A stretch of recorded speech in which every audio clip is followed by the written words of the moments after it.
Le Point Bourse vous est présenté par Bourse Direct.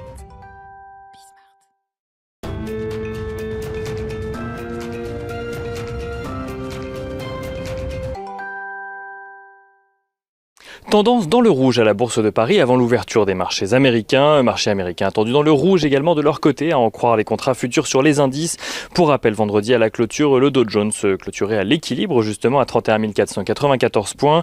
Le S&P 500 perdait lui 0,19% à 3 906 points, tandis que le Nasdaq Composite gagnait lui 0,07% à 13 874 points. Les anticipations de reprise économique qui, couplées aux perspectives du plan de relance aux États-Unis, continuent de faire craindre une remontée des prix à court terme.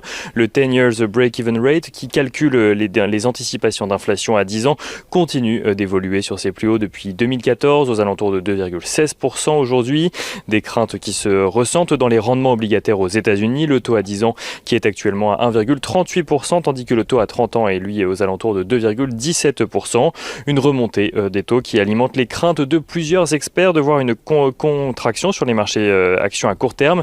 Certains évoquent une contraction de 8%, d'autres de 10%, tout en surveillant le seuil d'un rendement obligataire à 10 ans aux alentours de 1,5% qui constituerait le seuil de déclenchement entre guillemets de cette contraction.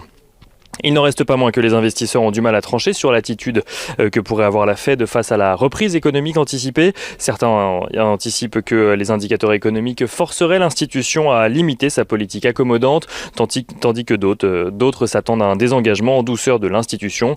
C'est plutôt cette ligne qui est favorisée par Jérôme Powell dans ses dernières interventions publiques. Il prône une politique très accommodante de la Fed aussi longtemps que nécessaire.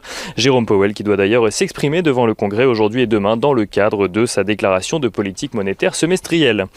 Du côté des valeurs à suivre à Wall Street, à présent, Goodyear annonce le rachat de son concurrent Cooper Teeth & Rubber pour 2,8 milliards de dollars afin de doubler sa présence en Amérique du Nord et en Chine. Boeing recommande de son côté aux compagnies aériennes d'immobiliser un certain nombre de modèles 777 à la suite de l'incident survenu sur un appareil de la compagnie United Airlines.